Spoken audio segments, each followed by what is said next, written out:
ऊपर वाले ने जो आपकी स्क्रिप्ट लिखी है, and I believe your script is already written.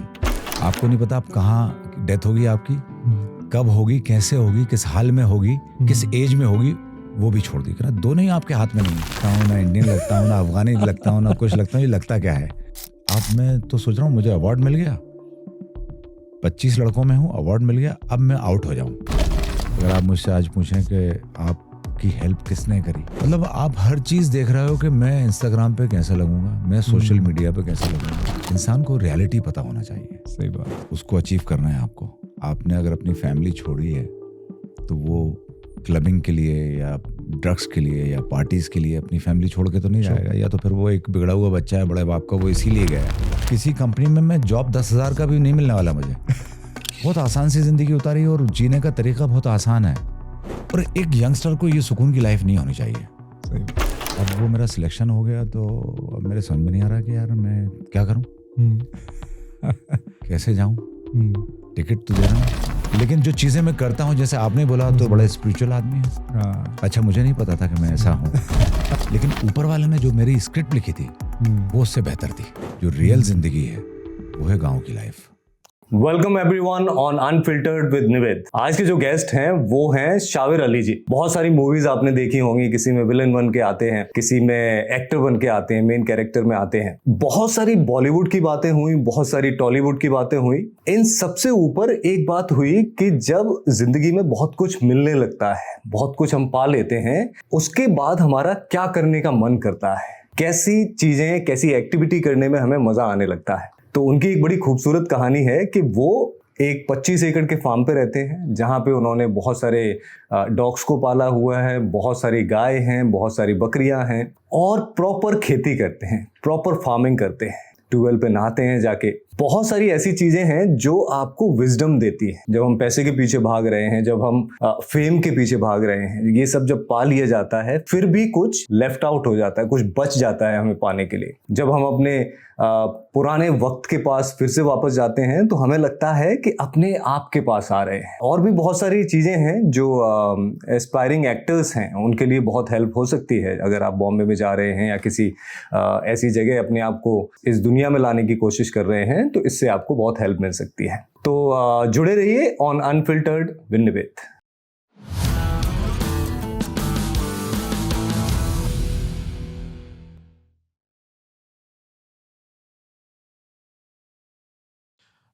Welcome Shavir भाई। I can't tell you why I'm so excited today. I was waiting कि थोड़ा सा बॉलीवुड के बारे में, इनके बारे में पता चलेगा, but when I spoke to you just 15 minutes ago, I got to know about the spirituality. मेरी नज़र में spirituality एक अलग चीज़ होती है, so I'm very excited कि I'm going to talk about the spirituality also today. So welcome शाविर भाई on Unfiltered with Nivet. Thank you so much for having me here. Yeah. सो शाविर भाई, हम बात करते हैं, हम भोपाल में रहते थे, राइट जी। एंड भोपाल से निकल के इतना नाम करना, आज मुझे लगता है इंडिया में सब लोग जानते हैं आपको। आपने मॉडलिंग की दुनिया में भी बहुत धमाल मचाई है। कैसे इन्फ्लुएंस हुए आप? आपका चाइल्डहुड कैसा था? कैसे आपको लगा कि नहीं इस एरिया में जाना है? देखिए, बचपन में तो कभी सोचा नहीं था कि मुझे फिल्मों में जाना है। ओके। मैं एक स्पोर्ट्समैन था और हॉकी खेलता था। अच्छा, आप हॉकी खेलते थे? जी। और मेरे सारे दोस्त हॉकी खेलते थे। आप अगर भोपाल की हिस्ट्री उठाएंगे तो आज से 30, 40, 50 साल पहले बहुत सारे लोगों ने इंडिया को रिप्रेजेंट किया और बड़े बड़े प्लेयर्स यहाँ से निकले। तो हमने बचपन से वही देखा था कि हमारे जो कजिन्स हैं, हमारे लोग हैं, वो हॉकी खेल रहे हैं और उनको एक अच्छा जॉब मिल रहा है हॉकी के बेसिस पे। कोई रेलवे में काम कर रहा है, कोई BHEL में काम कर रहा है, या कोई अपना एयर इंडिया में काम कर रहा है। तो सब अच्छी पोस्ट पे काम कर रहे हैं, दे आर वेरी हैप्पी। तो एक एज ए चाइल्ड जो हम देखते हैं वही करना चाहते हैं। सही बात है। तो हमारी फैमिली में से हमने किसी को तो देखा नहीं था कि कोई एक्टर बन गया या मॉडल बन गया। तो वो बहुत ही एक हमारे लिए एक इम्पॉसिबल सी चीज़ थी, बहुत असंभव लगता था वो सोचना। हॉकी जब मैं कॉलेज में था तो एक कॉलेज का कंपटीशन जो यूनिवर्सिटी के लिए सिलेक्शन होना था, उसके लिए मैंने बहुत प्रैक्टिस करी। 1 महीने में सुबह उठ के ग्राउंड गया और मेरा सिलेक्शन नहीं हुआ। अच्छा, आप कौन से कॉलेज थे? मैं हमीदिया कॉलेज में था। अच्छा, हमीदिया कॉलेज। जी। तो मेरा सिलेक्शन नहीं हुआ तो I was very disappointed. Okay यार मैंने कहा मेरी तो ज़िंदगी ख़त्म हो गई, फ्यूचर ख़त्म हो गया मेरा। मैंने जो सपने देखे थे, मेरी फैमिली ने सपने, एक्चुअली अगर मेरे पापा चाहते थे कि मैं हॉकी खेलूं, मेरे पापा चाहते थे कि मैं इंडिया को रिप्रेजेंट करूं, ओलंपिक में जाऊं। मैंने कहा तो सारे सपने टूट गए, अपने अभी टूट गए। सही बात। तो मैंने कहा आगे तो बहुत मुश्किल है। और एक्चुअली हॉकी प्लेयर जो थे ना भोपाल के, बहुत अच्छा लेवल, बहुत ज़्यादा था। तो I was very not- good. मुझे लगा कि मैं इसमें अच्छा नहीं हूँ, और आई वॉज वेरी डिसअपॉइंटेड। तकरीबन 3-4 दिन मैं बहुत ही उदास रहा, रोया भी बीच में। लेकिन मेरा जो बिलीव है वो ये है कि ऊपर वाले ने जो आपकी स्क्रिप्ट लिखी है, and I believe your script is already written. अच्छा, मेरा इतना तगड़ा बिलीव है कि वो स्क्रिप्ट आप चेंज नहीं कर सकते। ओके। और आपको एक एग्जांपल दूंगा, सलीम साहब को जानते होंगे, सलीम खान, सलमान भाई के बिल्कुल फादर। बिल्कुल। हाँ उनका एक इंटरव्यू देख रहा था, शायद आपने भी देखा होगा। उन्होंने एक रुमाल को पकड़ा, हाँ एग्जैक्टली। और वो रुमाल वाली कहानी मेरे दिमाग में ऐसी बसी हुई है अभी कि वो निकल ही नहीं रही। उन्होंने रुमाल को पकड़ के बोला, दोनों उसके छोर पकड़े उन्होंने, पहलू पकड़े उसके, और कहना कि आपको नहीं, ये एक डेथ है और ये बर्थ है। आपको नहीं पता कि आप कहाँ पैदा होंगे, कैसे पैदा होंगे, किसके घर में, किस समाज में, किस जगह, नहीं पता आपको। उन्होंने वो छोड़ दिया रुमाल। आपको नहीं पता आप कहाँ डेथ होगी आपकी, कब होगी, कैसे होगी, किस हाल में होगी, किस एज में होगी, वो भी छोड़ दी। दोनों ही आपके हाथ में नहीं है, बीच में लटके हुए। बीच वाली चीज का हम लोग इतना सोचते हैं जो कि यार मैं ये करूंगा, मैं वो करूंगा, मुझे ये बनना है, वो बनना है। मुझे नहीं लगता कि वो चीज़ सोचने की ज़रूरत है। आपकी स्क्रिप्ट ऊपर वाले ने, ईमानदारी के साथ आप मेहनत करिए। मैं ये नहीं बोलूँगा उसके कि आप मेहनत ही मत करिए। अच्छा, उनका कहना ये भी था कि आप तो सो जाइए, आपको ऊपर वाला उठा देगा नींद में से, आपको कुछ बनाना होगा तो वो चीज़ मेरे दिमाग में, मैं अभी लोगों को यही बोलता हूँ कि वो जो चीज़ है बड़ी प्रैक्टिकली बड़ी करेक्ट है। तो हम जो सोच रहे थे वो तो हुए नहीं, लेकिन ऊपर वाले ने जो मेरी स्क्रिप्ट लिखी थी वो उससे बेहतर थी। कि आज जो मेरे दोस्त हैं जो इंडिया को रिप्रेजेंट करे, इंडिया के लिए खेले, ओलंपिक गए, लेकिन वो एयरपोर्ट पे मुझे रिसीव करते हैं। मुझे बोलना मैं वैसे नहीं बोल रहा, लेकिन वो मेरा दोस्त खुद बोलता है, अच्छा वो तुम्हारा सिलेक्शन नहीं हुआ उस दिन, देखो हम खड़े हैं, तुम मजे कर रहे हो। Still you are in touch with them. I am in touch with them, they are my friend, very close friend. Okay. लेकिन मैं बता रहा हूँ कि आपको आपके सोचने से कुछ नहीं होता। जैसे मैंने आपकी कहानी के बारे में पता किया, आपने बताया जो कि आप यूरोप में थे और आप क्रिकेट खेलते थे, कहाँ से घुमा के कहाँ। लेकिन ये जगह लिखी हुई थी स्क्रिप्ट के अंदर, ये घर लिखा हुआ था, ये दिन लिखा हुआ था कि मैं शावर अली का इंटरव्यू इस दिन इस समय लूंगा। इसको चेंज नहीं कर सकते हम, तो I believe in that. Okay. So shower भाई वहाँ नहीं हुआ सिलेक्शन, उसके बाद कैसे लाइफ आगे बढ़ी, कैसे आपने स्पोर्ट्स को अपने अंदर से निकाला या फिर कैरी ऑन किया? नहीं, फिर मैंने बिल्कुल बंद कर दिया सोचना हॉकी के बारे में, अच्छा, स्पोर्ट्स के बारे में। मैं फिटनेस फ्रीक था, जिम जाता था। अच्छा, तो मैंने जहानुमा ज्वाइन कर लिया as a fitness centre in-charge. Jehanuma का फिटनेस सेंटर देखा होगा, ट्रेनर। हाँ, एज ए ट्रेनर। वहाँ पे गोल्फ कोर्स था, वहाँ पे टेनिस खेलता था मैं, हॉर्स राइडिंग, मेरे सारे शौक की चीजें वहाँ पे थी। अच्छा, मैंने कहा ये जॉब अपनी लाइफ अब यहीं पे खत्म करनी है अपन को। तो I used to do horse riding. मैं वहाँ के जीएम थे, उनका नाम भूल गया, उनके साथ शाम को 2 घंटे टेनिस खेलता था। घर से जाता था तो दिन में 2 घंटे 1 घंटे स्विमिंग करता था मैं, टेबल टेनिस खेलता था, फिर मैं शाम को रात में हॉर्स राइडिंग करता था और मेरी छुट्टी हो जाती थी। और बीच में खाना वाना भी मुझे बड़ा अच्छा मिलता था, वही मिल जाता होगा, सैलरी मिल रही थी और मेरे सारे शौक पूरे हो रहे थे। तो मैंने सोचा ये अपनी लाइफ सेट हो गई अब।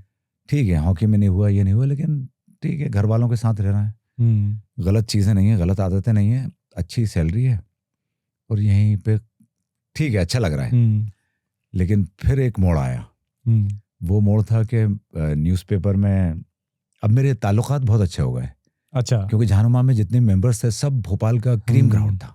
राइट। जैसे मैंने बताया कि मेरे गिरीश अग्रवाल, ये सब मेरी वहीं पे मुलाकातें हुई हैं लोगों से। ओके। और मेरा थोड़ा चेहरा भी पहले ऐसा था कि डिफरेंट नहीं होता एक्चुअली, जो उस जमाने में एक्चुअली अलग हट के चलते नहीं थे वो चेहरे भी ऐसे कि आपको पसंद नहीं आते थे लोगों को। अच्छा, इंग्लिश फिल्में थी नहीं, नेटफ्लिक्स था नहीं, कुछ भी था नहीं, सोशल मीडिया नहीं था, तो उन लोगों ने इस तरह के लोग देखे ही नहीं होंगे शायद। एक्चुअली उनका एक स्ट्रक्चर होता था कि ये इंडियन लुकिंग, गुड लुकिंग आदमी ऐसा होता है जैसे आप हो। इतने बड़ा कॉम्प्लीमेंट नहीं मैं बता रहा हूँ, लेकिन मेरे लगता था ना मैं फॉरेनर लगता हूँ, ना चाइनीज लगता हूँ, ना इंडियन लगता हूँ, ना अफगानी लगता हूँ, ना कुछ लगता हूँ, ये लगता क्या है। लेकिन उस चीज़ का मुझे बताऊंगा बाद में बहुत फ़ायदा हुआ, तो मेरे रिलेशन बहुत अच्छे बन गए, मैं बहुत पॉलिश हो गया, ऐसे लोगों से मिलना मुझे बड़ा सीखने की बहुत आदत है। तो जहानुमा की जो फैमिली के लोग थे, रॉयल फैमिली के हैं वो लोग, मैं उनके बीच में बात करता था उनसे, वो मुझसे बात करते थे, उनके बच्चों के साथ मैं स्पोर्ट्स खेलता था, तो उनसे सीखा मैंने। तो टाइम्स ऑफ इंडिया मैंने पढ़ रहा था, तो वहाँ पे एक मिस्टर इंडिया का फॉर्म आया हुआ था, जैसे मिस इंडिया होता है, mister India, Grasim mister India, 98 की बात कर रहा हूँ मैं आपसे।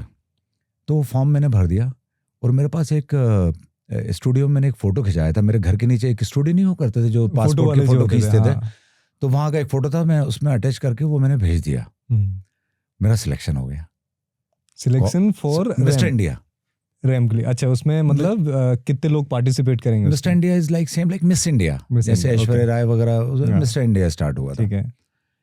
अब वो मेरा सिलेक्शन हो गया, तो अब मेरे समझ में नहीं आ रहा कि यार मैं क्या करूं,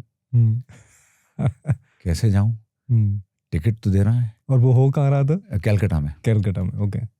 और बड़ी बात थी वो उस टाइम पे, 98 बड़ी बात थी कि आपका सिलेक्शन हो जाता है। और वो एक फोटो भेजा था मैंने, कपड़े ही नहीं है यार, ये उन्होंने बोला एक सूट लेके आना है, एक ये, उन्होंने पूरा लिस्ट भेजी कपड़ों की। ओके। तो I am really thankful to late Mr Yawar Miyan, जो अब नहीं रहा है, जो होटल के मालिक थे, उनके पास मैं गया, यावर मियाँ के सर मेरा ये एक कॉल आया है, और मैं तो इतनी सारी उन्होंने लिस्ट भेजी है, मेरे पास तो कपड़े ही नहीं है।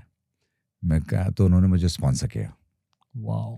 स्पॉन्सर किया, और मैं पहली बार फ्लाइट में बैठा, पहली बार मैं किसी 5 स्टार होटल में रुका, पहली बार मैंने इतने बड़े बड़े लोगों को, मिलिंद सुमन मेरे जज थे, पूजा बत्रा और मधु सापरे, हेमंत त्रिवेदी जो बहुत बड़े डिज़ाइनर हैं, आपने नाम सुना होगा, जो ऐश्वर्या राय को जिन्होंने ग्रूम किया था, वो सामने बैठे हैं, वो उसको कोरियोग्राफ कर रहे हैं। इनको जानते थे आप पहले से? जानता, देखा हुआ था मैगजीन्स में। देखे हुआ था, ओके। सबको, मिलिंद सुमन ये लोग सब बड़े बड़े लोग थे। अच्छा, उससे पहले की मैं कहानी भूल गया छोटी सी, वो मैं रिपीट करना चाहूँगा। जहानुमा के दौरान एक वहाँ पे फैशन शो था, मैं जब काम करता था वहाँ पे, बड़ा फैशन शो था, भोपाल का सबसे बड़ा फैशन शो वो था 97 में, जिसमें मलाइका अरोड़ा, अर्जुन रामपाल, राहुल देव, ये सारे लोग आए थे, जहानुमा में रुके थे।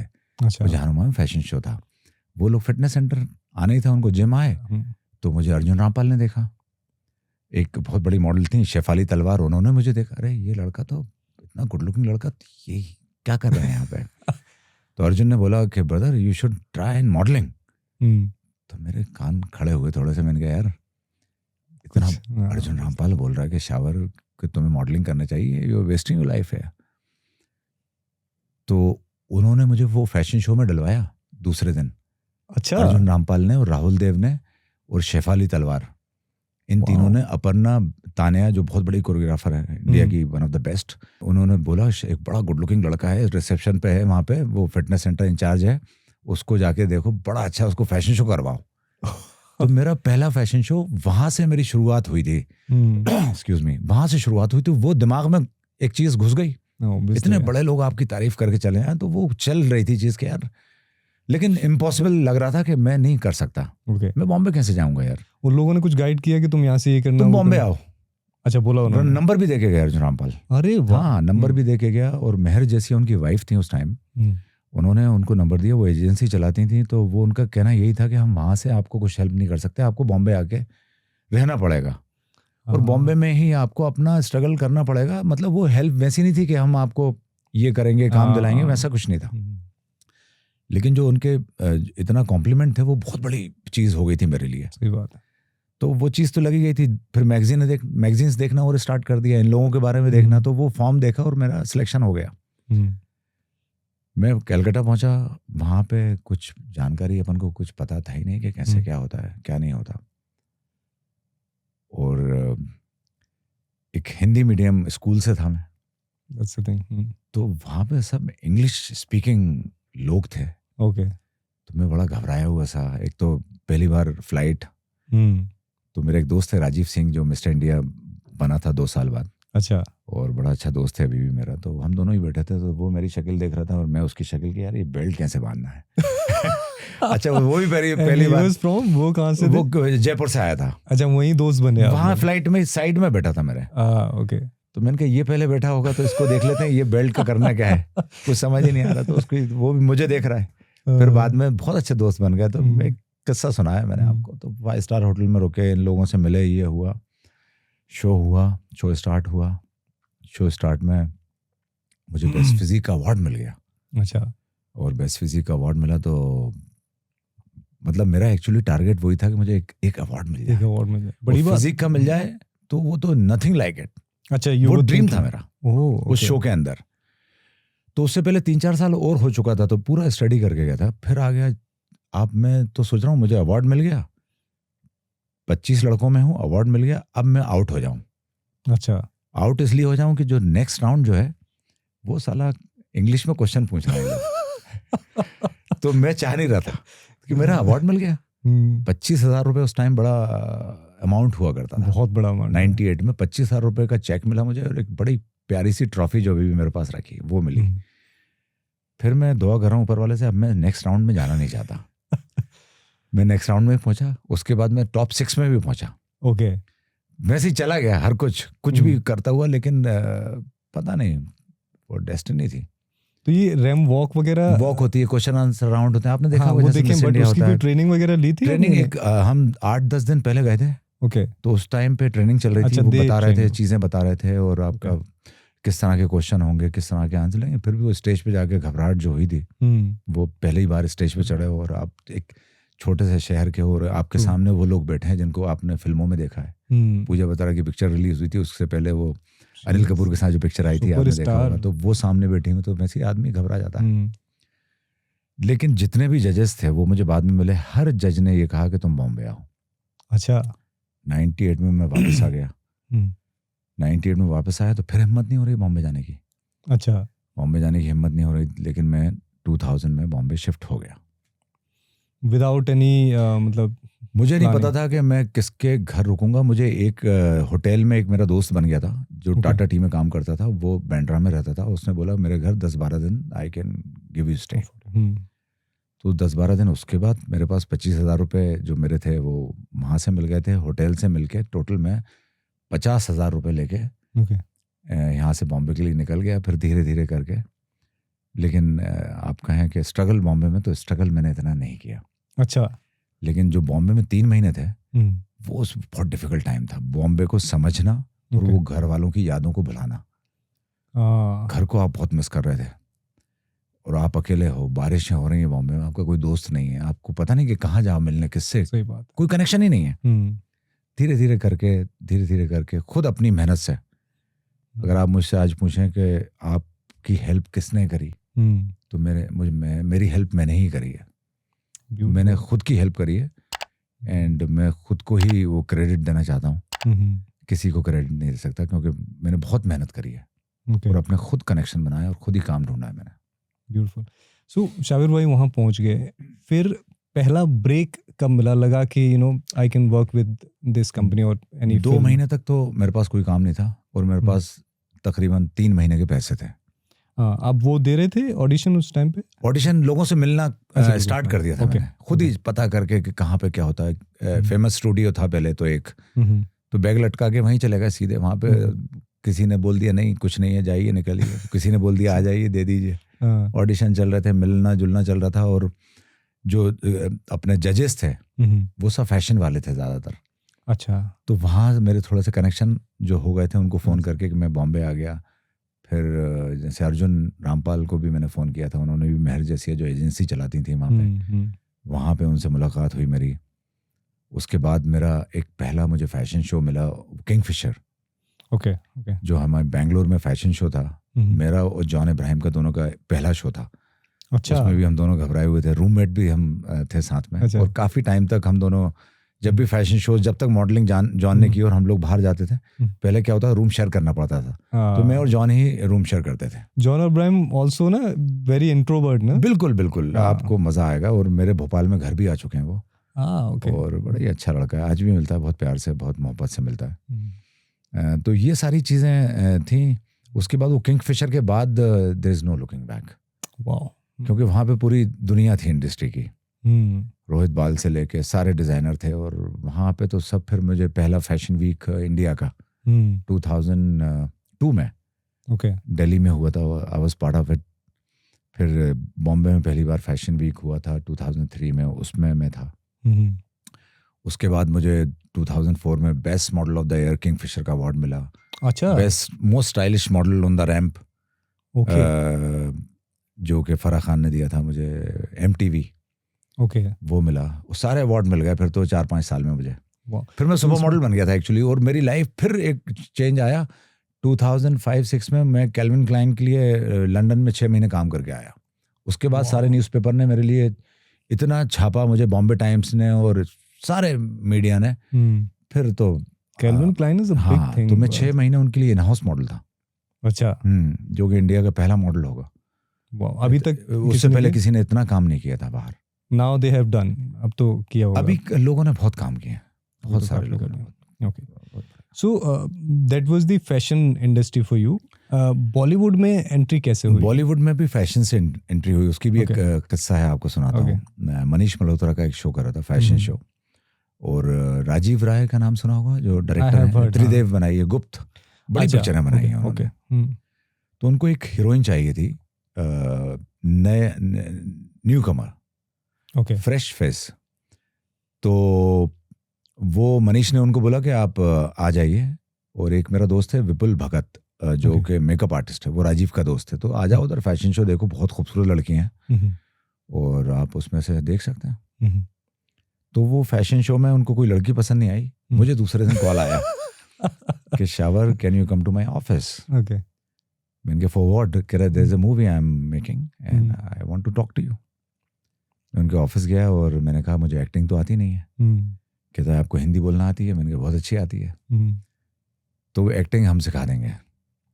तो मेरी पहली मूवी असंभव मुझे इस तरह से मिली थी। स्विट्जरलैंड में शूट किया था हमने 1 महीने। अच्छा, और उसमें बड़े बड़े एक्टर थे, नसीर साहब थे, प्रियंका चोपड़ा थी, और अपना अर्जुन रामपाल।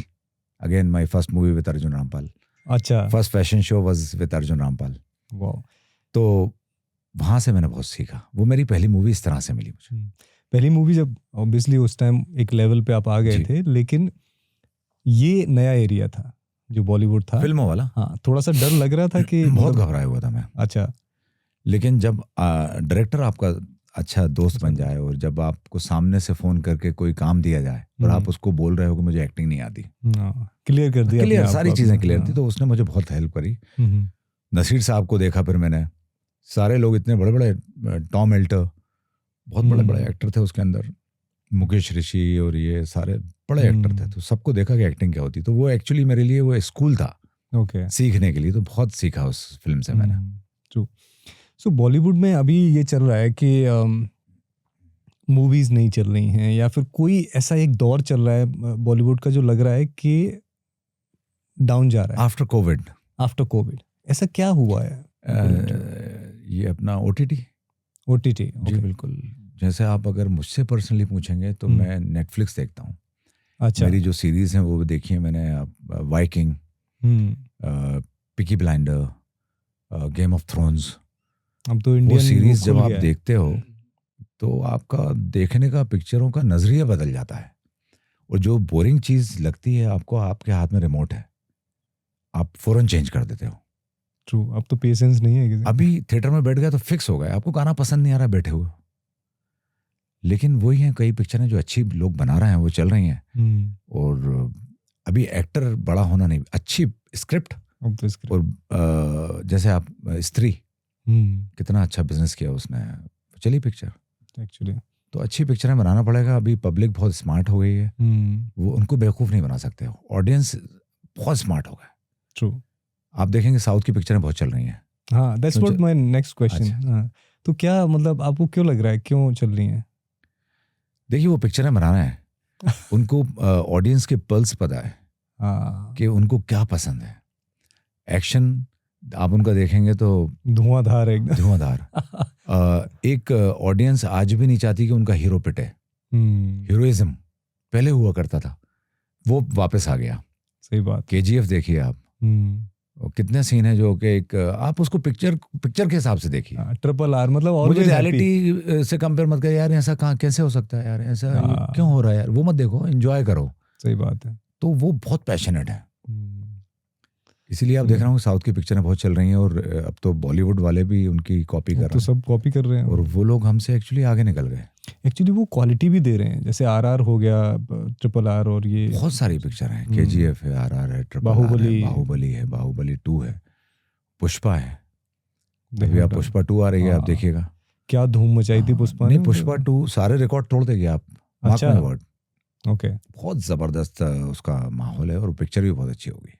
एक्टर सेम है वही है? अल्लू अर्जुन है, मेरे काफी अच्छे मित्र हैं वो। अच्छा। मैंने उनके साथ पिक्चर में काम किया और he is very sweet, very अच्छा, उस हम्बल। मूवी में किया है अभी? जी जी, बहुत ही अच्छे आदमी हैं। ओके। पुष्पा में नहीं था, एक पिक्चर आई थी इद्रम माइलो, अच्छा। उसमें हम दोनों ने साथ में काम किया था, काफी समय साथ में बिताया था। और he is very nice person, very humble, very down to earth. कभी भी मैसेज भेजो आपको फौरन रिप्लाई आता है उनका। अच्छा जी। तो आपने यही है कि आप when you are pure and real, तो आपको दोस्त भी फिर वैसे ही मिलते हैं आपको, सर्कल बनने लगता है। बिल्कुल बिल्कुल। और मेरे दोस्त ज्यादा नहीं हैं, बहुत ही कम दोस्त हैं, और वो 20-20, 30-30 साल पुराने हैं। और वो मेरे असली दोस्त वही हैं, वो 3-4 दोस्त हैं मेरे। वो एक बात कहते हैं ना, किसी को अगर जेन्युइन आदमी को देखना हो, उसके घर में नौकर और उसके दोस्त पुराने। हाँ, तो उससे रियलिटी पता चल बिल्कुल जाती है। बिल्कुल। नौकर बहुत इंपॉर्टेंट। हाँ। मेरा 20 साल पुराना नौकर भी है। अच्छा। जो मेरा कुक है बॉम्बे में, वो okay. उसको 18-20 साल हो गए। वो ही लुक आफ्टर जी जी, एवरीथिंग। बिल्कुल बिल्कुल। अच्छा, ये शाबिर भाई, जो सोशल मीडिया ने कैप्चर किया है जी। आजकल का जमाना, अब बहुत प्रेशर है एक्टर्स के ऊपर कि आपका पेज बहुत अच्छा दिखना चाहिए सोशल मीडिया का, otherwise they won't give you role कि आप बहुत अच्छे एक्टर हो और सोशल मीडिया पे दिखते नहीं हो, आपके पास एक अपना वो नहीं है, बैकग्राउंड नहीं है, तो वो फिर फॉलोअर्स नहीं है मेनली। तो ये कहीं ना कहीं एक्टिंग को ख़त्म कर रहा है, मतलब व्हाट डू यू थिंक कि ये होना चाहिए कि नहीं होना चाहिए? यार, ये तो बिल्कुल नहीं होना चाहिए। आपको नहीं जज करना चाहिए कि आपके फॉलोअर्स कम हैं तो आप अच्छे एक्टर नहीं हो, या आपको अपनी टैलेंट के ऊपर काम मिलना चाहिए। ट्रू। और पर्सनली आप मुझसे पूछेंगे तो मैं भी इन चीज़ों से थोड़ा परेशान ही रहता हूँ। परेशान मतलब सोशल मीडिया पे यार लोग बोलते हैं आप बहुत दिनों से रील नहीं डाली। अब अगर आप मेरी रील देखेंगे, पिछली जब मैं शूटिंग कर रहा था तो टाइम मिला, मूड वो था शूटिंग वाला तो कर लिया। अभी मैं यहाँ भोपाल में हूँ, फार्म पे हूँ, मेरा मूड ही नहीं है। You just want to be yourself. I want to be myself यार। मुझे नहीं है कि मैं वहाँ पे भी शूटिंग करने लगूँ, मुझे पसंद नहीं है। True. लेकिन ये ज़माना बिल्कुल चेंज हो गया। बिल्कुल सही बोला आपने, बिल्कुल सही बोला। अभी आपको काम मिलता है कि आपका सोशल मीडिया पे आपके फॉलोअर्स कितने हैं और आपका क्या फैन फॉलोइंग है। अभी लोग सोशल मीडिया वाले बिग बॉस में भी जा रहे हैं, आप देख रहे होंगे, इतने सारे रियलिटी शोज कर रहे हैं वो क्या क्वालिटी खराब होती चली जा रही है, मतलब पहले की चीज में और अभी देखिए आप, जमीन आसमान का फर्क है। तो मैं भी थोड़ा इसके अगेंस्ट ही हूँ यार। तो आपके ऊपर प्रेशर है मेंटेन करने का? एक्चुअली मैं प्रेशर नहीं लेता। ओके। मुझे फर्क नहीं पड़ता। और फॉलोअर्स तो मेरे ठीक ठाक हैं मुझे, लेकिन मुझे अगर वो भी नहीं हो तो मुझे फर्क नहीं पड़ेगा। क्योंकि आप जो हो वो लाइफ भी वही बिल्कुल है। अभी तो जिंदगी चेंज हो गई लोगों की, मतलब आपको अपने लिए टाइम नहीं है। द स्लेव कहाँ है आप बताइए? सही बात है। मतलब आप हर चीज देख रहे हो कि मैं इंस्टाग्राम पे कैसे लगूंगा, मैं सोशल मीडिया पे कैसे लगूंगा, मैं बॉडी बना रहा हूँ। पहले आपका इंटेंशन अलग हुआ करता है, मुझे हेल्दी रहना है, मुझे अच्छे कपड़े पहन के दिखना है, मुझे मतलब एक कॉम्प्लीमेंट मिले, वो है। अभी मुझे सोशल मीडिया पे कैसा दिखना है, इसलिए मैं बॉडी बना रहा हूँ। तो आप अपने बारे में कब सोच रहे हो? आपके पास वक्त ही नहीं है सोचने का, इसीलिए मेंटल हेल्थ बहुत खो चुके हो। जैसे मुझे आपसे बात करके बड़ा अच्छा लगा कि आप मेडिटेशन करते हो, आप मेरी तरह जैसे अकेले रहते हो, आपके कम दोस्त हैं, आप एक्सरसाइज करते हो, सारी चीज़ें करते हो, तो मुझे ये चीज़ें बड़ी पसंद हैं। और कहीं ना कहीं लोग इतने खो चुके हैं इन चीज़ों से, बहुत दूर जा चुके हैं। आप देखेंगे आज के बच्चे को नहीं पता मेडिटेशन, क्योंकि उसका दिमाग ही ऐसा, मतलब ये रील देख रहा है तो अभी ये कर रहा है, तो अभी शूट कर रहा है, तो अभी वो कर रहा है, तो दूसरों की रीलें देखे जा रहा है, देखे जा रहा है। और कुछ अच्छे दोस्तों की रीलें अच्छी आ गई तो उसको जेलसी हो गई, और पता नहीं फिर मैं इससे अच्छी बनाऊंगा और ये करूंगा वो करूंगा, इसके इतने फॉलोअर्स आ गए तो मेरे ज्यादा आना, उलझ जो गया है यार।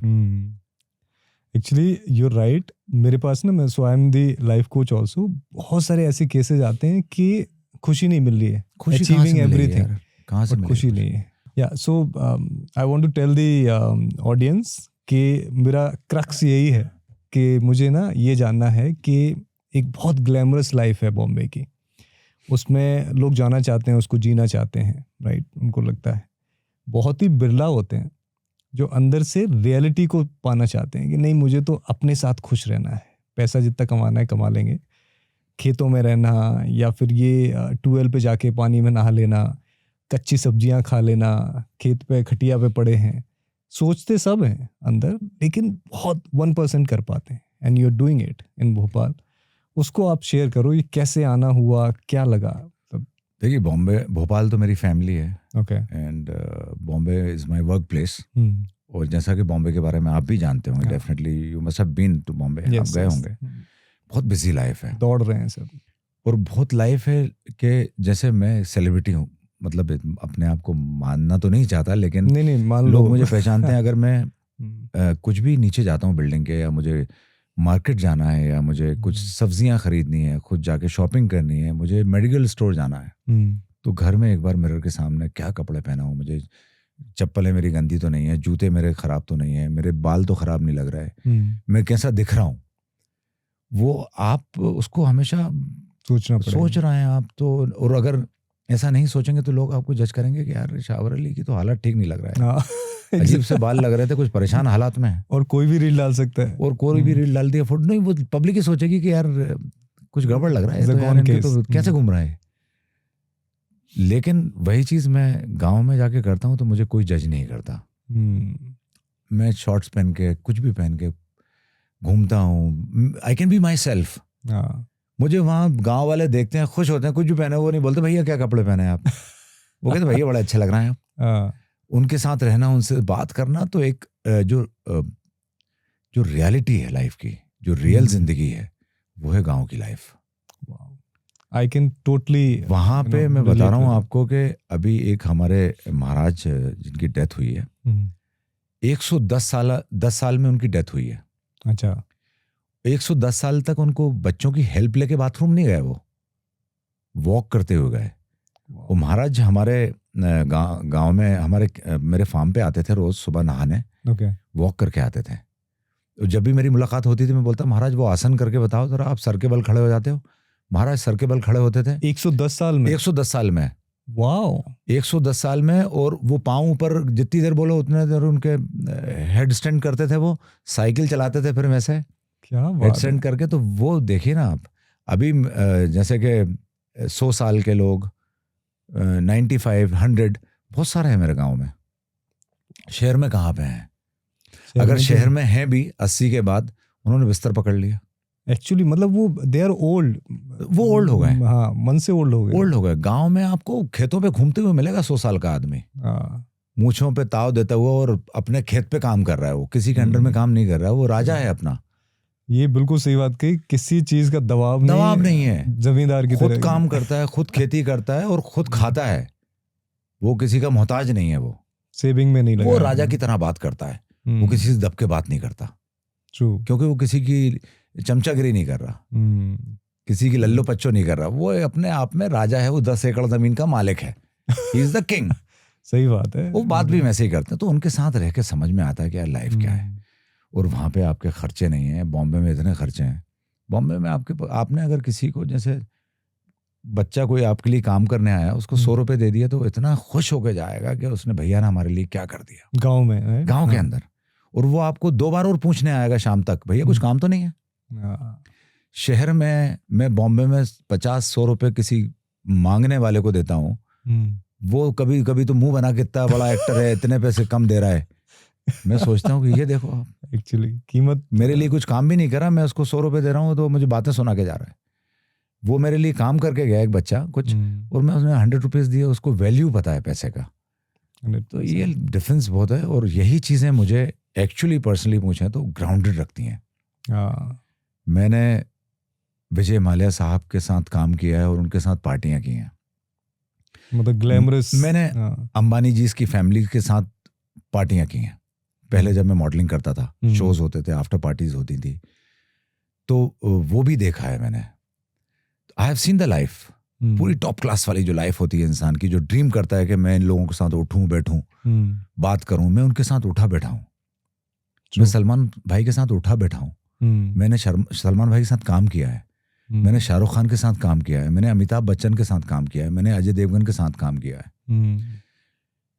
लेकिन मुझे जो चीज़ें रखती हैं कि मुझे वो गांव की लाइफ हमेशा, यार वो है रियलिटी, Grounded रखती है। वो है सच्चाई, वो है असली ज़िंदगी, वो है असली ज़िंदगी जीने का तरीक़ा। True. तो वो आपको बैलेंस रखती हैं। तो मैं अपने आप को बहुत लकी मानूंगा कि मेरे फादर मेरे लिए ये ज़मीन और ये उसकी पहले मुझे वैल्यू पता नहीं थी, Okay. लेकिन मुझे वहाँ बॉम्बे जाके लोगों से, बड़े बड़े लोगों से मिलके पता चला कि एक्चुअल लाइफ ये तो है। वही है। अभी क्या आपका स्केड्यूल रहता है फार्म पे? कितना बड़ा फार्म है और हाउ डू यू मैनेज? मेरा एक 25-30 एकड़ का फार्म है ओके। और एग्रीकल्चर प्रॉपर जैसे एक देसी स्टाइल में बनाया है। आप उसको एक्सपेक्ट नहीं करेंगे कि बहुत अच्छा बंगला बना हुआ है, होना फार्म पे वैसे ही मॉडर्न चाहिए। चाहिए। हाँ। मुझे वो चीज़ बिल्कुल पसंद नहीं है। वहाँ पे मेरा एक हॉर्स है जिस पे मैं शाम को रोज़ हॉर्स राइडिंग करता हूँ। अच्छा। और मेरे कम से कम 15 से 20 बकरियां हैं मेरे पास 10 से 12 डॉग्स हैं, अलग अलग ब्रीड के? अलग अलग ब्रीड के। Okay. मेरे पास डैश हाउंड है, ग्रे हाउंड है, मेरे पास बुल टेरियन है, मेरे पास बुलडॉग हैं। ये सारे मेरे पास डॉग्स हैं। मेरे पास मुर्गियां हैं, 200 देसी मुर्गियां हैं, तो मेरे देसी अंडे होते हैं।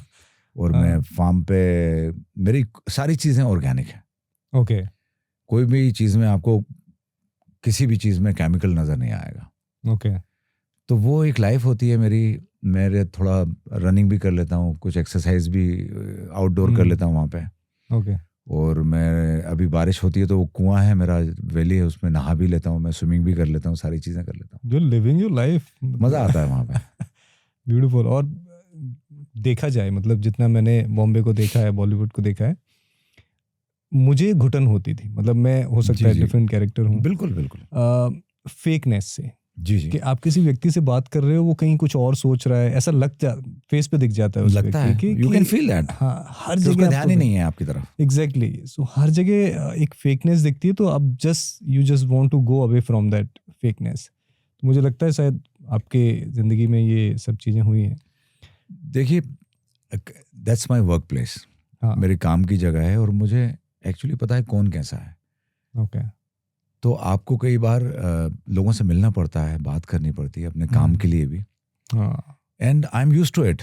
अभी वो जो फेक लोग हैं वो भी मेरे पहचान के हैं, उनसे मेरे बड़ा अच्छे रिलेशन है, सारी चीज़ें मुझे पता है। आपको पता होना चाहिए कौन कैसा है। एग्जैक्टली। वो पता होने के बाद आप काम करिए अपना, उसमें कोई प्रॉब्लम नहीं है। लेकिन जो मैं देखता हूँ आजकल, फेकनेस से ज़्यादा पता है क्या हो गया है आजकल, कम्युनिकेशन नहीं है। एग्जैक्टली। बात नहीं करते लोग। ट्रू। मैं देखता हूँ कि मेरी फैमिली के अंदर आज बच्चे जो हैं, और दूसरी फैमिलीज में भी देखता हूँ कि वो मम्मी पापा बेटा और बहुत दिनों के बाद भी मिल रहे हैं, लेकिन वो सब मोबाइल में बिजी हैं। So common. पहले बातें करते थे लोग यार। सही बात है। अभी इंसान फेक क्यों हो गया? इतना दिमाग में चीजें चल रही हैं, उसके पास रियलिटी बची नहीं है ना, बातें करने के लिए कुछ है ही नहीं ना। True true. तो वो चीज़ बहुत चेंज हो गया लाइफ के अंदर। पहले कम्युनिकेशन था, पहले बातें होती थी, दोस्त मिलते थे, 4 बातें होती थी, किस्से होते थे, कहानियां होती थी, हंसी मजाक होते थे। अभी 4 दोस्त बैठे तो हुए साथ में लेकिन है नहीं, नाम को बैठे हुए, वो चारों मोबाइल पे बिजी हैं। यार ये क्या चल रहा है? और वहाँ अच्छा ये हुआ था, हाँ फिर चलेगा।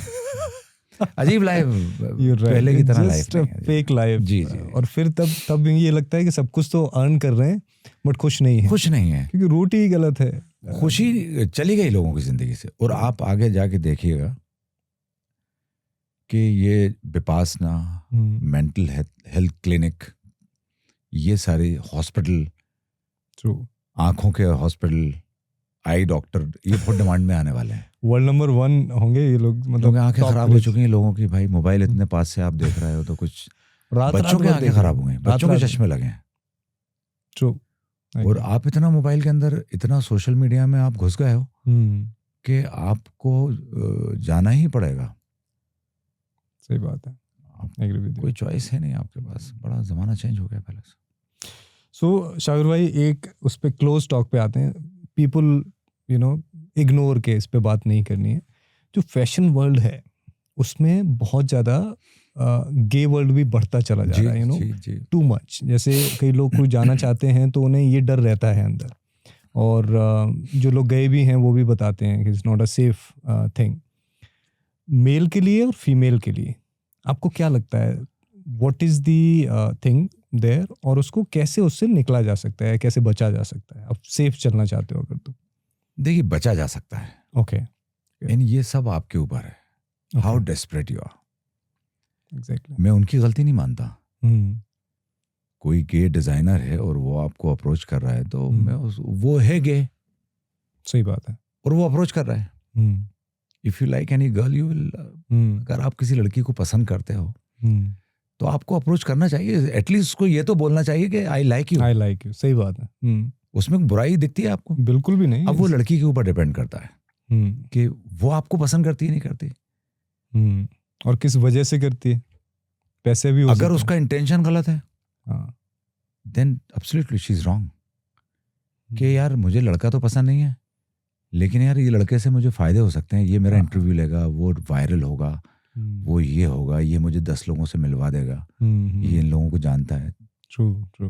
तो वो इंटेंशन ही गलत है ना उसका, वो डेस्परेट है फिर काम के लिए। तो वैसे ही लड़कों के साथ, तो वो डिजाइनर है, दुनिया को पता है कि वो गे है। आप अगर काम के लिए कर रहे हो तो आप डेस्परेट हो ना काम के लिए। आपको अपने ऊपर ही कॉन्फिडेंस नहीं है कि आप लाइफ में कुछ बन सकते हो। सही बात है।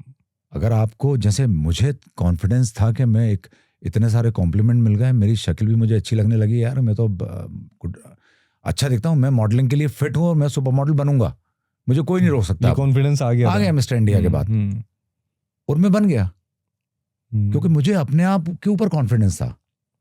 उससे पहले मुझे कॉन्फिडेंस ही नहीं था क्योंकि कुछ पता ही नहीं था लाइफ में क्या होता है।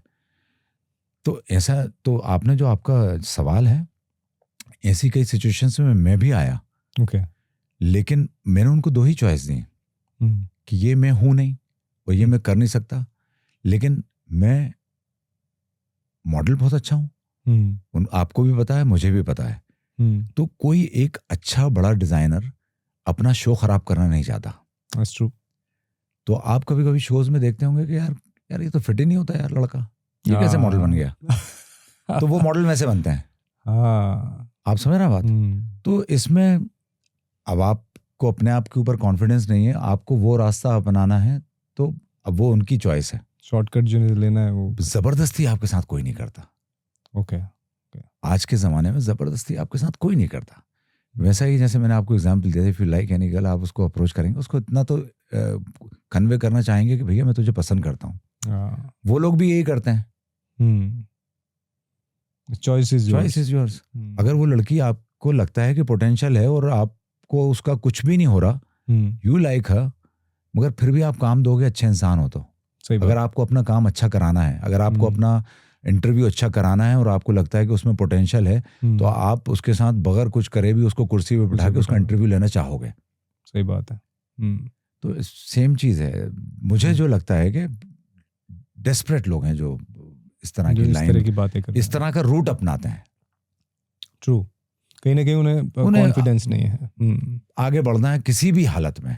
ट्रू। उनमें लड़कियां भी होती हैं जो कि वाकई बहुत बड़ी हीरोइन बन गए हैं आज की डेट में। अच्छा। जो लड़के होंगे उनमें वो भी बड़े मॉडल एक्टर बन गए। तो वो उनका रास्ता था, मैं उसको भी गलत नहीं मानता। सही बात है। अपना अपना ज़मीर आपको एंड ऑफ द डे, अगर आप सब कुछ बनने के बाद ही खुश नहीं रहो कि यार साला शीशे में नहीं देख पा रहे, मैं यार क्या करके ऊपर आया हूँ यार, एक्चुअली मतलब how they will see themselves. या फिर आप सब कुछ नहीं करके अपने बलबूते पे, अपनी एबिलिटी, अपने टैलेंट पे ऊपर आए हो, तो उसका एक अलग मजा है। अलग मजा है। तो चॉइस इज योर्स है। बिल्कुल सही बात है।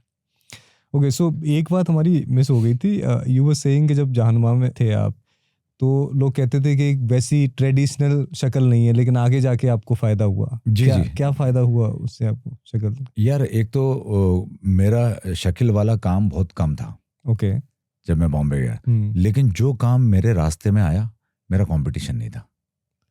ओ। फिर कोई ऑडिशन नहीं था। फिर लोग ढूंढते थे कि यार शावर कहाँ है, उसको बुलाओ। अच्छा। तो ऐसा तो कोई दिखता ही नहीं है। ओके। अलग ही दिखता है। मेरे पहले थे एक बड़े अच्छे मॉडल थे, मेरे बड़े अच्छे दोस्त हैं, केली डॉर्जी। अच्छा। He is from Bombay?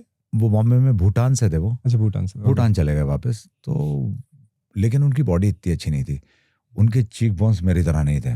Okay. अब पहले तो लोग बोलते थे यार क्या है ये गड्ढे गालों में।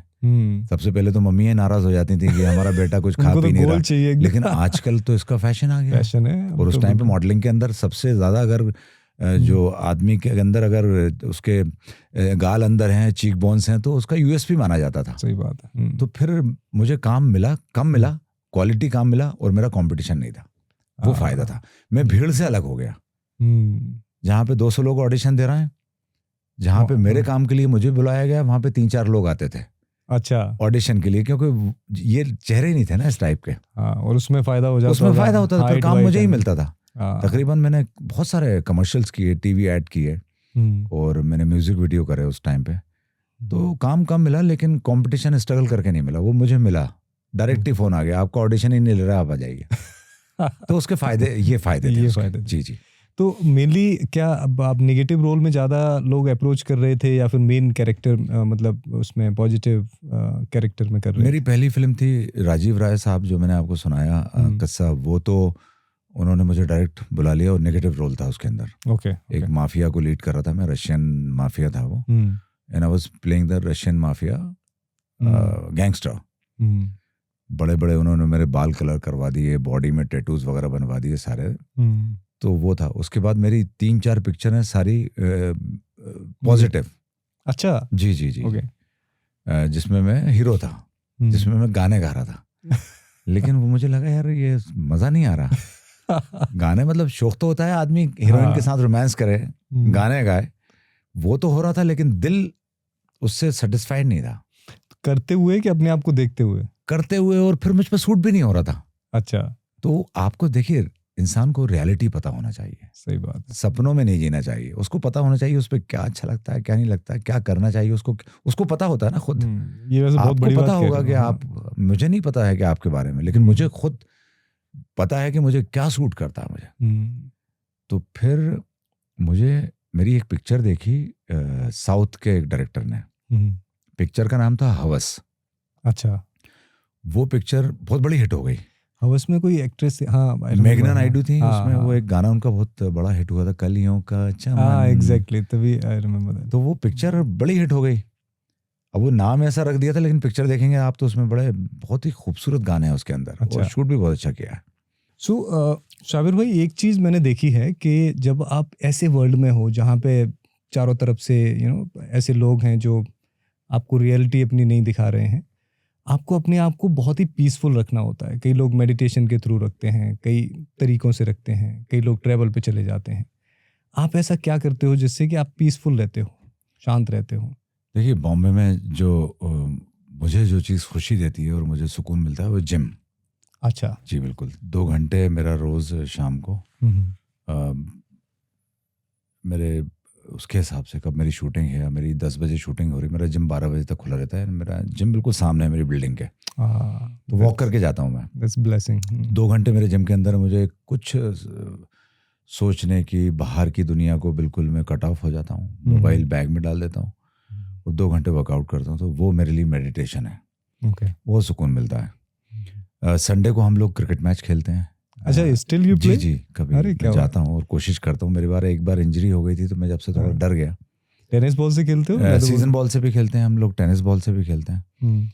तो वो एक चीज़ मुझे बड़ी सुकून, जब भी मैं ग्राउंड में घुसता हूँ तो वो एक फीलिंग अलग आती है। वो आप उसको आप एक्सप्लेन नहीं कर सकते। सही बात है। तो ये 2 चीज़ें मुझे बड़ा ही खुशी देती हैं। और जैसे मैंने कहा आपसे कि मुझे फार्म पे बहुत खुशी मिलती है, तो वहाँ से सुबह से लेकर रात तक आपका मेडिटेशन ही है, समझिए आप। आप अपने डॉग्स के साथ खेल रहे हैं, आप अपने हॉर्स राइडिंग कर रहे हैं, या आप कोई कुछ भी कर रहे हैं वहाँ पे एक्टिविटीज़, तो वो मेरे लिए वो मेडिटेशन होता है। क्योंकि मेरा पूरा फोकस जो चीज़ मैं करता हूँ उस पर रहता है। आई थिंक उसी को मेडिटेशन बोलते हैं। अगर मैं हॉर्स राइडिंग कर रहा हूँ तो मैं सिर्फ घोड़े के बारे में, किस तरह से वो चाल चल रहा है या क्या कर रहा है, इसको अभी गैलपिंग करनी है, इसको ट्रॉट करना है, जो भी करना है, तो वो उसके बारे में ही सोच रहा हूँ मैं। बाहर की दुनिया के बारे में नहीं सोच रहा मैं।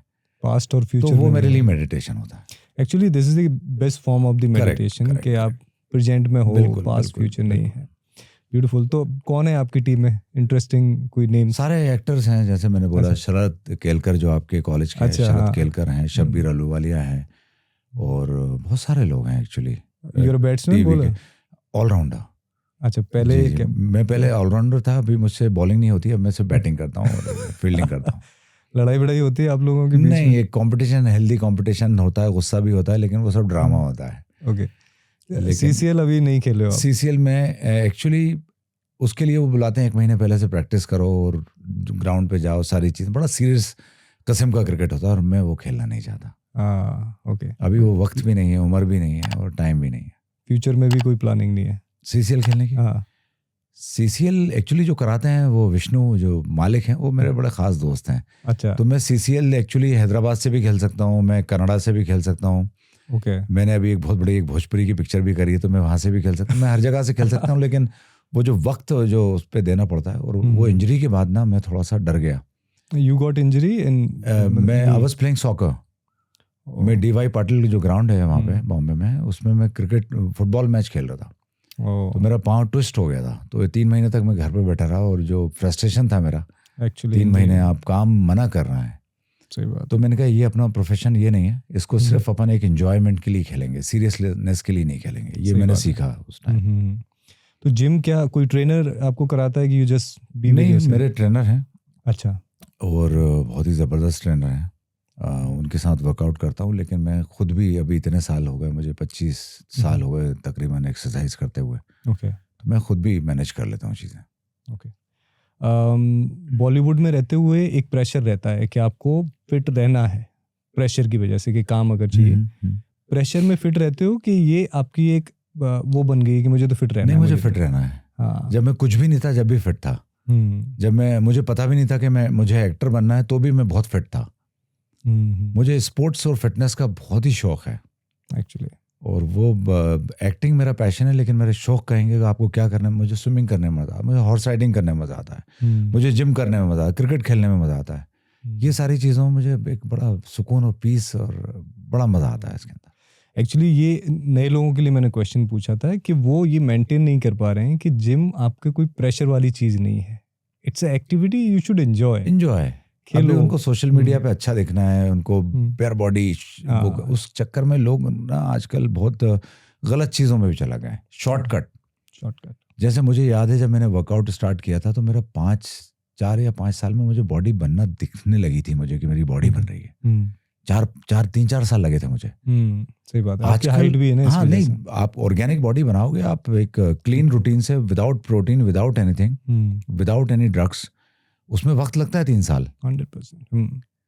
तो मैंने वो देखा है। और आजकल क्या देख रहा हूँ मैं कि अभी मैं किसी को मिला और 3 महीने के बाद मिला तो वो बिल्कुल ही चेंज हो गया। तो ये तरीका मुझे समझ नहीं आया। बॉलीवुड में है स्टेरॉइड्स? हर जगह है। भोपाल में भी है, हर जिम में है। नहीं, जो मेन लीड के कैरेक्टर्स हैं, do they take? I have not seen them doing it, so I cannot comment, but I can make out कि ये मतलब इंजेक्शन वाली है, ये ऑर्गेनिक है। बॉडी दिख जाती है, वो सबको दिखती है, आपको भी दिखती होगी। सही बात है, बिल्कुल सही बात। तो आई बिलीव इन के यार वो शॉर्टकट गलत है, लॉन्ग टर्म के लिए आपके लिए बड़ा गलत है। एक्चुअली ट्रेनर्स का भी इसमें बहुत बड़ा हाथ है, सारे लोगों का है। और प्रॉपर इसको एक मार्केटिंग के तौर पे करा गया है, इसकी प्लानिंग की गई है।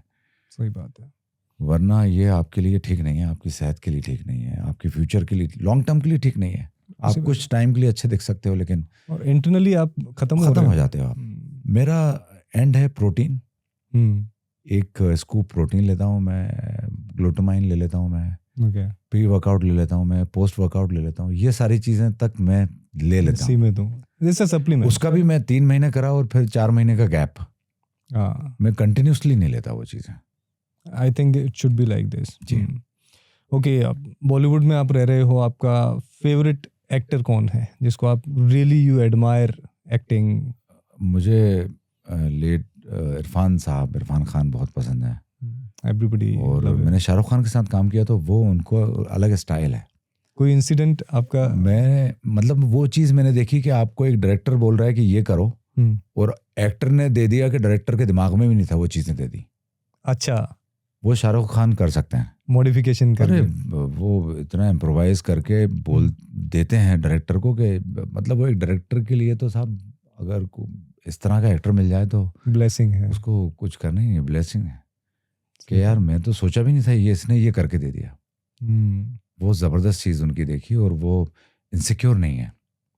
वो आपके सारे एक्टर्स का ध्यान रखते हैं कि पीछे कौन खड़ा है, वो कैसी एक्टिंग कर रहा है, ये एक्टिंग अच्छी बेटर कर सकता है, मेरा तो अच्छा शॉट हो गया, इसका नहीं हुआ, इसको अच्छा कराना है। क्या बात है। आपने देखा होगा कि ओम शांति ओम देखी होगी, हाँ, मैंने भी 11-12 दिन उसके अंदर काम किया। अर्जुन रामपाल का जो बेस्ट वर्क जो काम था वो ओम शांति ओम में था एक्चुअली। उसके पीछे पूरा शाहरुख खान का हाथ है। अच्छा, जी बिल्कुल। कैसे? वो सिखाते थे, वो बताते थे कि इस तरह से करो, ये अच्छा लगेगा। तो वो जो एक इतने सारे लोगों के साथ मैंने काम किया, लेकिन एक शाहरुख खान के साथ जो सीखना और जो सिखाते हैं, he will make you comfortable, के लगेगा नहीं आप शाहरुख खान के साथ बैठे हैं। अगर एक चीज़ और सीखी कि अगर वो 50 लोग बैठे हैं और अगर आपने उनसे कुछ क्वेश्चन किया तो पूरा फोकस फिर आप रहते हो जब तक वो आपको आपका आंसर नहीं मिल जाता। कितनी बड़ी बात है। फिर फोकस आप हो, वो चीज़ देखिए। हम नहीं 10 लोगों में बैठे होंगे, इससे भी बात कर रहे हैं, उसके ध्यान इधर भी उधर नहीं। और मेरे जितने भी मेरे दोस्त हैं जो फैंस थे शाहरुख खान के, मैंने 11 दिन में सबको बुलाया उधर सबको मिलना था जब आप शूटिंग कर रहे थे। जी। तो मैं मिलवा, शाहरुख भाई ये मेरे दोस्त हैं, ये हैं। फिर वो जो जितने भी सब फैन हो गए और ज्यादा हो गए, यार क्या रिस्पांस दिया हमें। ये मैंने सुना है कि मतलब हाँ, अरे वो जबरदस्त आदमी है, वो अलग लेवल है भाई। वो एक ही शाहरुख खान है, वो ही रहेंगे, वो कोई हो भी नहीं सकता। सलमान खान के बारे में? उनका एक अलग स्टाइल है, नेचर है, वो बड़े देसी टाइप इंसान है। ओके। उनसे मैं बड़ा कनेक्ट करता हूँ। और उनके काफी, हाँ, बहुत सारे रिश्तेदार भोपाल में हैं उनके। अच्छा। First cousin. आप रायसेन से आगे एक जगह है खंडेरा। अच्छा। खंडेरा है, उसमें वहाँ पे काफी जो पठान एक फैमिली है, उनके फर्स्ट कजन्स हैं। ओके। और वो बड़ी मोहब्बत करते हैं। भोपाल बोलोगे आप, भोपाल से हैं, और मैं मध्य प्रदेश से हूँ, ग्वालियर के तो पढ़े हुए हैं वो, और इंदौर के रहने वाले हैं। तो पूरी फैमिली उनकी मध्य प्रदेश में ही, ज्यादातर उनका बचपन जो गुजरा है वो यहाँ पे गुजरा है। तो उनका एक कनेक्शन है यहाँ के लोगों से, वो बड़ा प्यार करते हैं। एक्चुअली यू राइट कि ऐसे लोग जो आपको सपोर्ट करें, आपको समझाएं, तो बड़ा काम करने में बड़ा अच्छा लगता है। आपको लगता है कि सुनते हो ना आप, क्योंकि उनका एक्सपीरियंस क्या है, वो किस मुकाम पे, क्या वजह है सलमान खान बन गए, क्या चीजें होंगी उनकी, क्या हिस्ट्री होगी, क्या स्ट्रगल होगा, क्या रिजेक्शन होगा, बहुत सारी चीजें होंगी इसके अंदर। एंड यू वर राइट, जब हम लोग बात कर रहे थे इससे पॉडकास्ट से पहले कि कोई एक झलक देख के आदमी कोई इतना बड़ा काम कर रहा है, वो जा रहा है किस मूड में है, आपसे वो हाय नहीं बोल पाया, हेलो नहीं बोल पाया, उसके कैरेक्टर को आप नहीं जान सकते, नहीं जज करना चाहिए आपको। यू राइट, बिल्कुल, क्योंकि हर आदमी मिलना चाहता है ना। सही बात है। और इतनी सारी भीड़ है और वो एक अकेला आदमी है, उसका मूड बेचारे का क्या है, क्या प्रॉब्लम है लाइफ में, क्या सोच रहा है, वो तो वी कैन नॉट जज कि उसने हेलो सही से नहीं बोला तो वो खराब आदमी नहीं हो सकता। सही बात। या हेलो अच्छे से बोल दिया तो वो अच्छा आदमी नहीं हो सकता। बिल्कुल सही बात है। और एक्ट्रेस क्या लगता है? एक्चुअली मुझे श्रीदेवी जी बहुत पसंद थी बचपन में। अच्छा। हाँ, उनकी एक पिक्चर आई थी चांदनी, उसमें बहुत उनका बड़ा फैन हो गया था। अच्छा। और एक्चुअली मेरे फादर को भी वो बहुत पसंद थी तो हम दोनों की एक ही पसंद थी। ओके। लेकिन आजकल की हीरोइंस में अब मुझे विद्या बालन बहुत पसंद है, बहुत अच्छी एक्ट्रेस है वो। और बहुत है, अभी माधुरी दीक्षित मुझे बहुत पसंद है। तो आपका बेसिकली जो इंडियन लुक होता है, वेमन का होता है एक अलग, मुझे हटके थोड़ा चीजें मुझे पसंद आती हैं। तभी फार्म पे रह रहे हो आप। जी जी जी जी जी जी। ओके। सो आपने एक्टिंग करी, बहुत सारी चीजें सीखी, एक अलग लाइफ जी है। आप अपने आप को कैसे चाहोगे कि मुझे बॉलीवुड एंटरटेनमेंट की जो दुनिया है वो मुझे ऐसे याद करे? मुझे मेरे जो हर एक्टर चाहता है, हाँ, एक्टिंग के बेसिस पे याद रखे। ओके। ये मेरा एक है कि लोग मुझे मेरे काम को अप्रिशिएट करें, मेरे काम की वजह से मुझे याद रखें। He was a good actor. He was a good actor, good human being. I think they will, बस ये हर चाहत यही होती है इंसान की, और वरना तो इंसान, वही मैंने बताया आपको, सही बात है कि उसका नाम भी नहीं लेते, उसकी मौत के बाद उसका नाम नहीं लेते, कितनी भी बड़े नाम हो। ओके। सो न्यू जो एक्टर्स हैं, अब क्या है ना कि बहुत ज़्यादा लोग सोच नहीं रहे हैं जल्दी से कि अब एक्टर बनना है, बड़ा हो जाना है, थोड़ी सी परेशानी आती है, टूट जाते हैं अंदर से, फिर समझ में नहीं आता, फिर ड्रग्स में चले गए, इसमें चले गए। बॉम्बे अगर कोई जा रहा है, कोई बच्चा है, बच्ची है, क्या चीज़ें ध्यान में रख के जाएं? बॉम्बे बिकॉज बहुत बड़ा बिल्कुल वो बिल्कुल। है, समंदर है। एक तो आप जो जा रहे हैं हम्म, उसको अचीव करना है आपको। आपने अगर अपनी फैमिली छोड़ी है तो वो क्लबिंग के लिए या ड्रग्स के लिए या पार्टीज के लिए अपनी फैमिली छोड़ के तो नहीं Sure. जाएगा, या तो फिर वो एक बिगड़ा हुआ बच्चा है बड़े बाप का, वो इसीलिए गया है। स्केप करा है उसने। सेक्रीफाइस कर रहे हो आप, जैसा मैंने किया। मेरे लिए फैमिली छोड़ना, मम्मी पापा से दूर जाना was the biggest sacrifice in my life कि यार मैं मेरे माँ बाप के बगैर रहूंगा। वो छोड़ने किस मकसद से गए हो आप, तो वो आपको हमेशा याद रहना चाहिए। सही बात है। अगर आपको ये याद है कि मैं अपने परिवार को छोड़ के यहाँ पे आया हूँ और मुझे कुछ बनना है और उन लोगों का नाम रोशन करना है, तो आप गलत रास्ते पे नहीं भटकोगे। दूसरी चीज़ वेरी इंपॉर्टेंट जो आज है, टैलेंट होना बहुत ज़रूरी है आपके अंदर। लुक्स मैटर नहीं करते। ये पहले जब मैंने स्टार्ट किया था तो उस टाइम पे लुक्स मैटर करते थे। टैलेंट चलो ठीक है, चल जाएगा, करवा लेंगे, हो जाएगा। सही बात है, ऐसे ही कहा था आपके। आज नहीं है, इतना टैलेंट है आज। आप कोई सीरीज देखिए, कोई भी सीरीज उठाइए, उसमें उस बच्चे को आपने कभी नहीं देखा होगा, लेकिन वो जो परफॉर्म कर रहा है वो लगी नहीं, कैमरा रखा है सामने, एक्चुअली मतलब धमाल एक्टिंग कर रहा है वो लुक्स में बिल्कुल एकदम नॉर्मल इंसान है। अभी लापता लेडी आपने देखा हो, वो लड़के ने क्या धूम मचाया, छोटा सा लड़का, क्या एक्टिंग करी है, क्या एक्टिंग करी है उसने। वो एक जो बैंक में लूटते हैं, वो जो मोबाइल पे, क्या नाम था उसका सीरीज का, बड़ी अच्छी सीरीज थी, भूल गया मैं। उसमें नया लड़का था, नई लड़की थी, वो जो मोबाइल पे आजकल बात करके लड़की की आवाज में। अच्छा, आई हैवंट सीन दैट। क्या एक्टिंग करी थी उन लोगों ने। आप मुन्ना भैया की अपनी बात हो रही थी, मुन्ना भैया ने पहले पिक्चरें करी, सारी चीजें करी, लेकिन इसमें उन्होंने, उनका नाम याद नहीं आता क्या है, लेकिन मुन्ना भैया फेमस हो गए अभी। ही किल्ड इट, मतलब क्या काम किया उन्होंने। तो अभी आपको एक्टर होना बहुत जरूरी है, आपको तैयारी करके ही वहां बॉम्बे जाना चाहिए। सही बात है, you should be ready any time, वो रेडी टू शूट टुमारो। पहले हम लोग क्या करते हैं, सर मेरी फिजिक थोड़ी माइनस में है, 15 दिन बाद शूट करेंगे। तो वो कहते हैं ठीक है सर। तो हम 20 दिन तक जिम कर रहे हैं, एक्सरसाइज कर रहे हैं, वेट कर रहे हैं। वो आज नहीं, अगर आपको बीच शॉट में से आपकी शूटिंग चल रही है और डायरेक्टर ने कहा कि एक्टर अच्छा नहीं है, तो आपको निकाल देगा। तो निकाल किस लिए देगा? क्योंकि उसके ऑफिस के बाद 3 लोग खड़े हैं जो आपसे बहुत बेटर एक्टर हैं। उसके पास 50 ऑडिशन है जो एक कॉल पे आ जाएंगे और आपसे बेहतर परफॉर्म करके जाएंगे, तो वो उनको लेंगे। सही, वो अपना काम क्यों रोकेंगे? वो क्यों अपना कंप्रोमाइज करेगा क्या यार? सही बात। और उसको आजकल कोई नाम तो चाहिए नहीं होता। वेब सीरीज आप देखते हैं, कोई नाम के लिए नहीं देखते आप, उसकी स्क्रिप्ट, कहानी क्या है और एक्टिंग परफॉर्मेंस क्या, किस तरह से किया है, उसकी वजह से देखते हैं ना। वेब सीरीज में इतने बड़े नाम, जो बड़े नाम वाले वेब सीरीज में आए वो चल भी नहीं पाए। सही बात है। तो ये सारी चीजें आजकल एक न्यू कमर को बहुत, और आजकल का प्लेटफॉर्म बहुत हो गए, बहुत सारे एक्टिंग स्कूल्स हो गए, आपका थिएटर बहुत अच्छा माध्यम है एक्टिंग सीखने का। डांस क्लासेस हर मोहल्ले में होती हैं आजकल। तो ये सारी तैयारियां करके ही आप बॉम्बे जाओ, और आप में पैशन होना चाहिए।